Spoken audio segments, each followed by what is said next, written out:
How are you? What happens if Donald Trump gets reelected?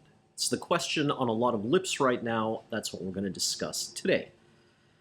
Let me start by saying I get the impulse to back Trump. The country is completely broken. The future seems out of reach. Everything is in disarray. It's chaos out there.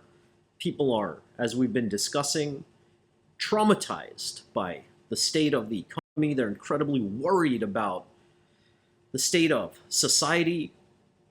And in that context, it's very easy to understand the need for a classic, kind of what we call in my field, a strongman. So, what happens if Trump gets reelected? I'm not going to start in the place you probably expect me to start, which is kind of, democracy going the way of the dodo. I'm going to start with economics. And the reason I'm going to start with economics is that is the number one reason that Trump is risen ahead of Biden in the polls. People trust Trump more when it comes to the number one issue, which is the economy. Now, what I'm going to try and explain to you, hold on, let me put on my official economist, world's top 50 thinkers hat. What I'm going to try and explain to you is that is an incredibly bad mistake to make. So, here is The Economist magazine. You can see that it says, Trump's reelection is the biggest danger. So, why are they saying that? Well, probably the first set of things that would happen if Trump were to be reelected would be a series of pretty significant, if not massive, economic dislocations. So what do I mean by that? We would probably see things like a financial crisis, a banking crisis, we'd probably see a debt crisis, and those would ripple out to what we call the real economy, aka everybody's job and income, which are already in dire shape, right? So why would that happen? Well, The Economist is putting this on their cover for a reason. And that reason is that Trump is not a fan of anything to do with kind of the modern world, right? He's kind of an economic isolationist, a nationalist, all of these things. So what we would expect, and this would probably happen sometime before the election, is that there would be a big slide in both the stock and the bond markets, okay? Because as an isolationist, Trump would tear up whatever deals there are, there would be a trade war with China, just go down the list, and boardrooms are trembling in fear of this at the moment. That's why The Economist put this on its cover, okay? Alongside that, there would probably be a debt crisis. Now, you might say there already is a debt crisis. We owe a lot of, the U.S. owes a lot of money. It has a huge national debt. That's true. The question then becomes for the rest of the world, do you trust a guy like Donald Trump to pay you back? A man who is currently on trial for fraud. And the answer to that question is going to be, for a lot of people, no. And it has to be. When we have events of that magnitude, figures who are on trial for fraud, changes have to happen with regards to things like insurance and financial markets and contracts. So one of those changes would be that America's debt rating would get downgraded pretty severely. And that would trigger a pretty massive sell-off, probably, in bonds. So those are the makings of a financial crisis and a banking crisis. And of course, all of that would ripple out to the real economy too. And people's jobs and incomes would be affected very, very negatively by all of this. Okay, so when we kind of take the decision to trust a figure like Trump more on the economy, like I said, I understand where that feeling comes from. Okay, but in this case, it's not a wise choice to make. People aren't thinking it through. And I know that for a fact because, for example, in a kind of stunning reversal, even young people trust Trump more on the economy, right? And what does Trump have to offer them economically? If I'm telling you, wearing my official Economist, top 50 thinkers hat, blah, blah, blah, that pretty much on the first day he took office, there would be crises ripping across finance, banking, insurance, global trade, debt, stock markets. What kind of future does that look like to you? So we're already in a situation of profound economic pain, right? We've been talking a lot about these dire statistics, really dire statistics, that show things like 70% of people say they're financially traumatized, or 70% find the economy a significant source of stress in their lives, right? Stuff we should never see happening outside times of war, a natural calamity, or some force majeure. So we're already in an incredibly bleak picture economically. Now, the question is, do we want to add to those burdens? Because if somebody like Trump is reelected, make no mistake, what's going to happen is the economy is going to go south in all of these ways. And what's kind of a lost decade, a situation of stagnation and hardship for most people, is going to get a lot worse very fast. Imagine what everything from a stock market crash to a banking crisis to a debt crisis would do to the average household, whose finances are already stretched right to the limit. Okay? So that's the first set of consequences. And I really want to emphasize those because, like I said, the reason that Trump is rising again in the polls is that people trust him more on the economy. But they're not thinking it through. You won't find a single good economist who will tell you anything other than what I'm telling you, right? I mean, the reason I'm going over this with you, and I'm highlighting that the economist and me agree, we don't agree on a lot, but this is one thing we definitely agree on, right?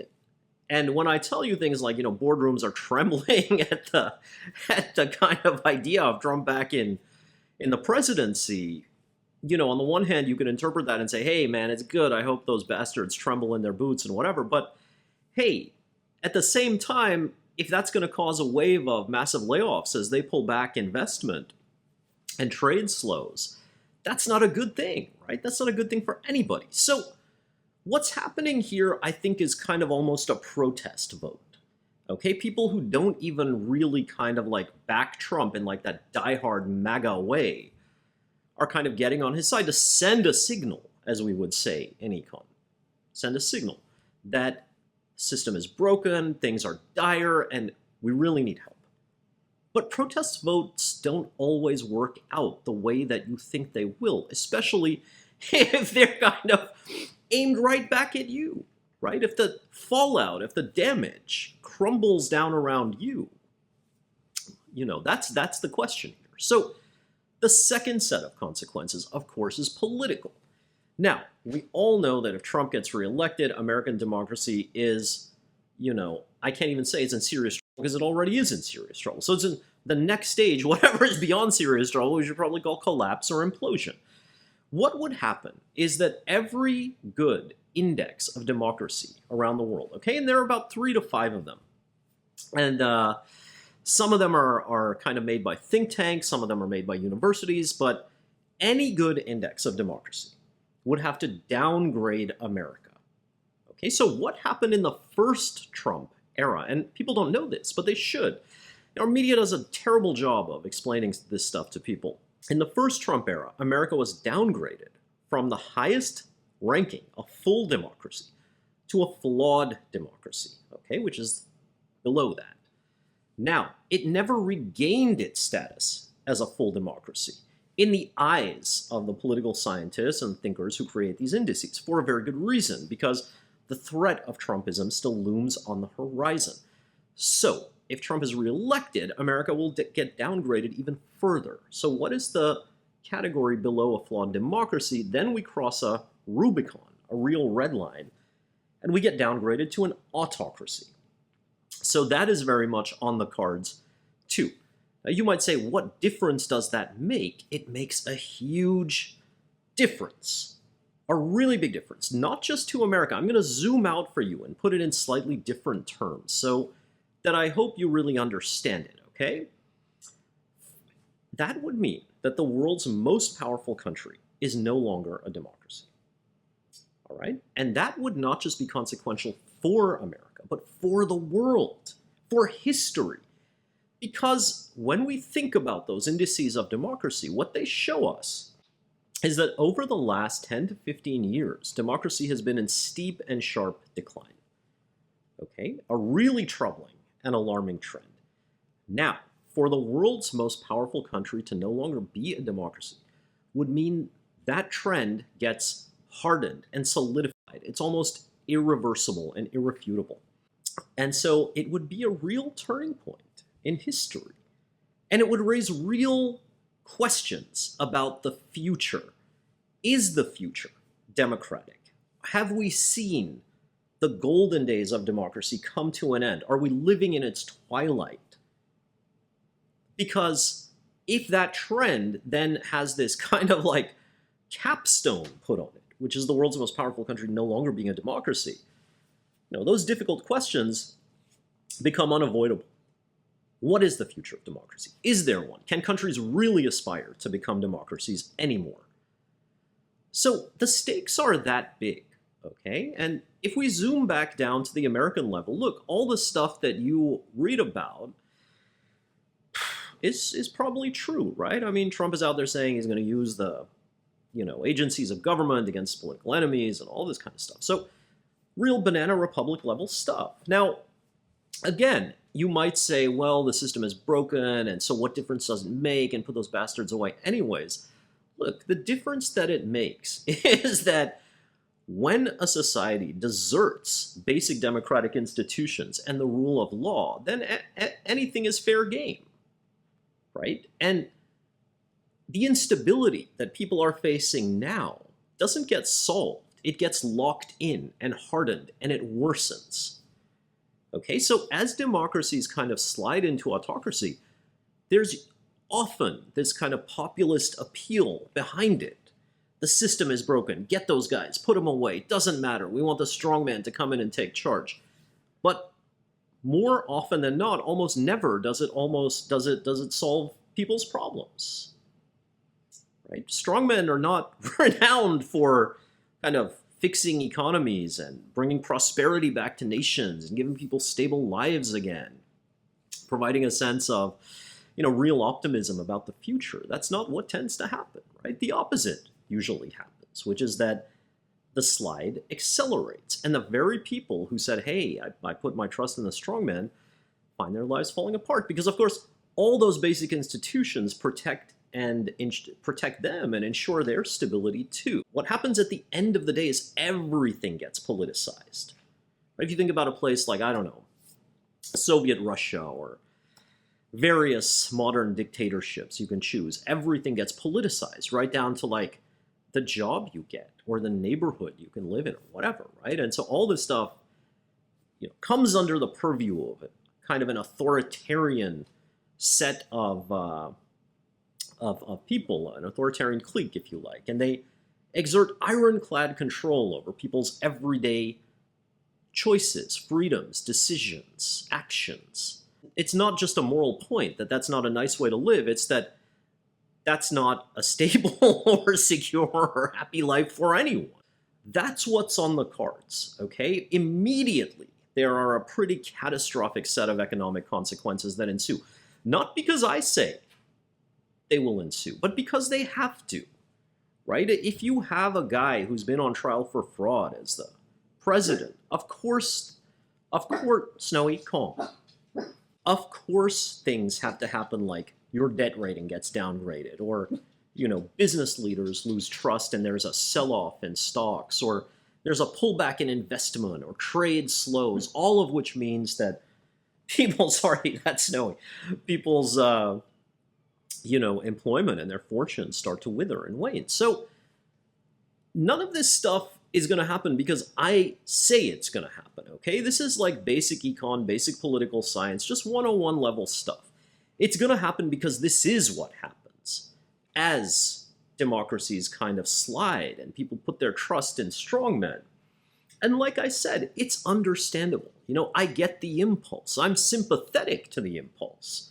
I can see how broken things are out there. But saying something like, I'm going to trust Trump more with the economy is a really, what did you bluntly? It's a foolish mistake.